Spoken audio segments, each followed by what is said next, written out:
It was 1887, a year when the wind seemed to have forgotten how to rest.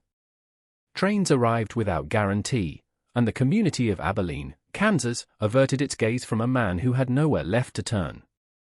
Ezekiel Carter disembarked onto the platform, a contract for a partnership folded in his pocket and a fragile hope lodged deep in his chest.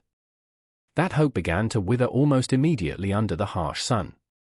There was no one waiting to meet him. No handshake was offered, just the useless paper in his pocket, now worth less than the dust on his boots. He stood for a moment too long, his tall frame uncertain against the glaring light. The other travelers had already been absorbed into the embrace of family or the vast Kansas landscape. But Ezekiel remained, his worn satchel at his side like a loyal but exhausted hound. He scanned the sparse crowd. A woman in a severe bonnet cast a look at him as sharp as a shard of broken glass. A man spat tobacco juice near his feet, muttering about another drifter with empty pockets. The correspondents had specified a meeting at the 10:35 train. His prospective partner would be a stout man in a grey bowler. It was now approaching noon, and there was no bowler, no partner, only the incessant wind and the suspicious eyes of strangers. The station master, a man named Briggs, eventually ambled over, a toothpick migrating from one side of his mouth to the other. "Mr. Carter," he inquired, scratching his neck. "He's not coming. Heard he struck a deal with another outfit last week. A bigger one. Never bothered to send word." The statement landed like a heavy stone. Ezekiel didn't speak, just offered a single, stiff nod as if it were his own failing to have trusted the promise. "Sorry," Briggs added gruffly. "It ain't right." Ezekiel managed a faint, tired smile. "It ain't unheard of." Briggs pointed him toward a bench and brought him a dipper of water before leaving him there, a ghost too solid to simply fade away. The heat shimmered off the iron rails. His hands, calloused from work, clenched and unclenched. He sat for what felt like an eternity while dust eddied around his ankles. His boots felt tight. No one else addressed him. The town had seemingly reached a silent consensus. He was a problem that belonged to someone else. Then, two little girls appeared, perhaps 7 years of age, tracing patterns in the dirt near the tracks with sticks. They were identical, with untamed braids the color of honey and serious eyes that stared at him without blinking. After a long moment of observation, they padded over barefoot and one of them tugged on the sleeve of his dusty coat. "Are you our daddy?" she asked in a small voice. His breath caught in his throat. On any other day, the sheer strangeness of the question might have drawn a chuckle from him. But not today. Today, he could only stare. "No, little ones," he answered, his own voice rough with disuse. "I don't believe I'm anyone's daddy." The other twin studied him with a tilted head. "You look like one," she declared.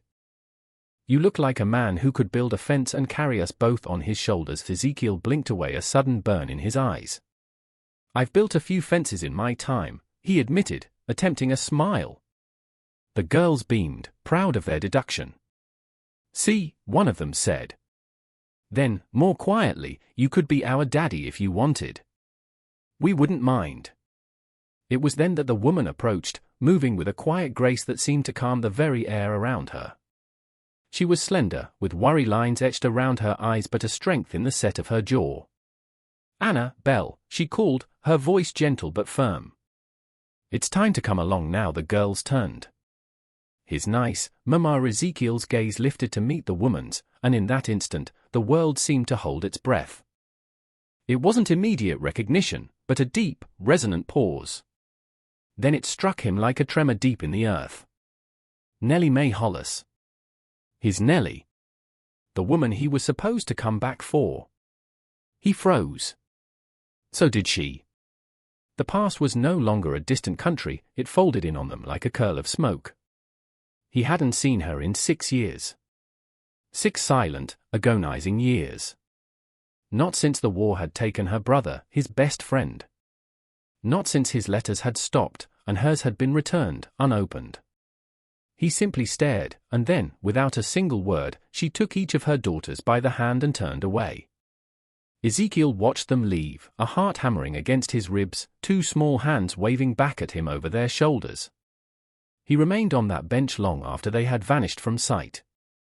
That night, Ezekiel tried to leave Abilene on foot, walking until his body refused to carry him another step. He finally sank down against a fence post, the stars above feeling impossibly distant. He hadn't shed a tear when he realized he was stranded. But now, with only the darkness as his witness, he did. The next morning, the creak of wagon wheels woke him. He looked up, squinting into the new day. It was Nellie. She sat on the driver's seat as if she were a part of the weatherwood, her hands holding the reins lightly.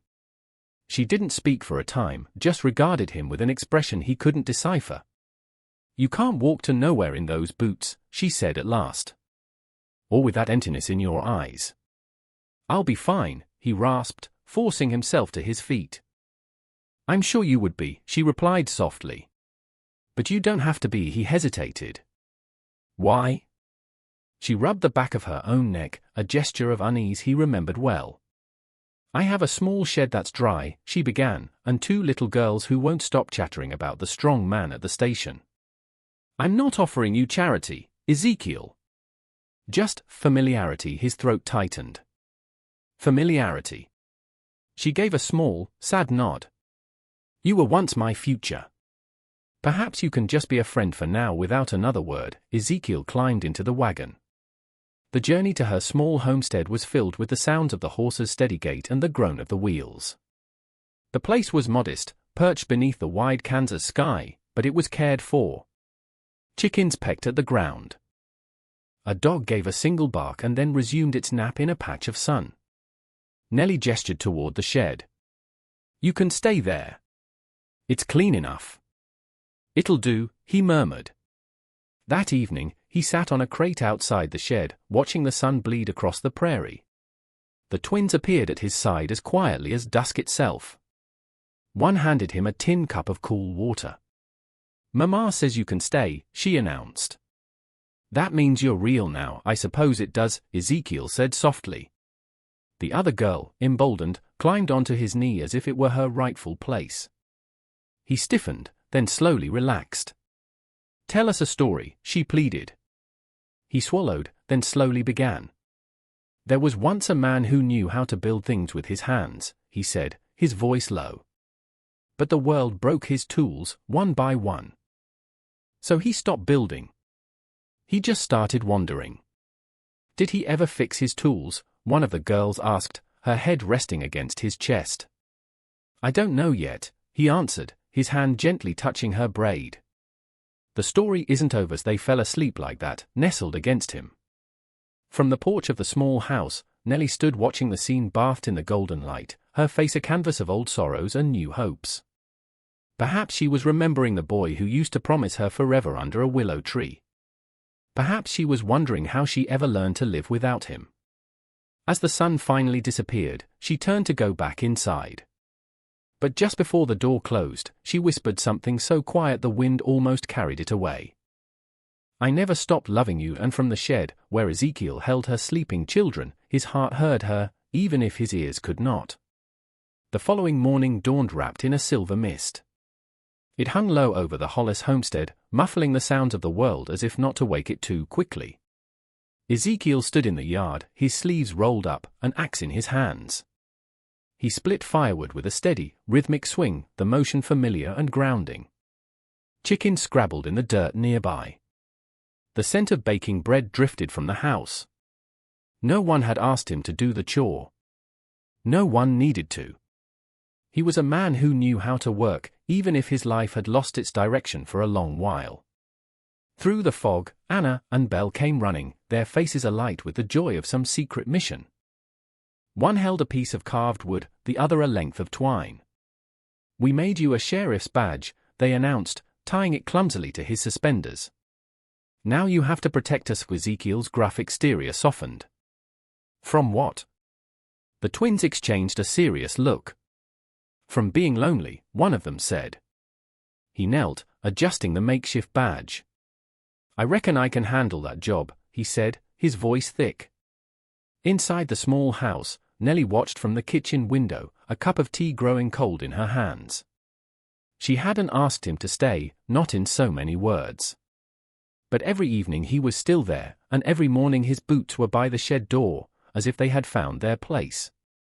He showed the girls how to track rabbits, mended a broken chair, and never asked for anything but a plate at her table and the quiet company of her family.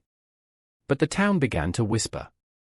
John Kingsley saw him at the general store and spoke loudly to the proprietor. "That's the drifter staying out at the widow Hollis's place. Seems mighty strange, a man like that living with a woman and her girls." Ezekiel pretended he hadn't heard. He bought the nails he needed, paid with the last of his coins, and offered a nod so steady it made the insinuation seem foolish. But inside, the familiar sting of being an outsider pricked at him. On the walk back, the girls seemed to sense his mood. "I like it when folks talk," Anna said, slipping her small hand into his large one. "It means they're paying attention." Ezekiel stopped and looked down into her clear eyes. "Sometimes, little one, they talk in ways that try to make a man feel small." Belle considered this. "Well," she declared, "they don't get to decide how big you are." And just like that, the ache in his chest eased into something warmer. That evening, Ezekiel sat on the porch steps, mending a piece of harness. Nellie joined him, sinking down beside him with a quiet sigh. "I heard what they're saying in town," she said finally. "They'll always find something to say," he replied, not looking up. "You don't have to defend yourself to them, Ezekiel." "No," he said quietly. "But sometimes I feel like I have to defend myself to you." He put down the leather and looked at her. "I made a mess of things, Nellie. I should have come back sooner. I thought. I heard you'd married." "I waited," she said, her voice barely a whisper. For a very long time they sat in the gathering dusk. The crickets began their nightly song. A breeze stirred the laundry on the line. Then Nellie turned to him. "The girls think the wind blew you here for them." Ezekiel managed a small smile. "Maybe it did." The next Sunday, the town gathered for a service under the shade of a massive oak tree. The preacher spoke of forgiveness and unexpected blessings. Ezekiel stood at the edge of the crowd, with Nellie beside him, her daughters holding her hands. He felt like a fortress, a quiet wall of protection around them. After the final hymn, John Kingsley stepped forward.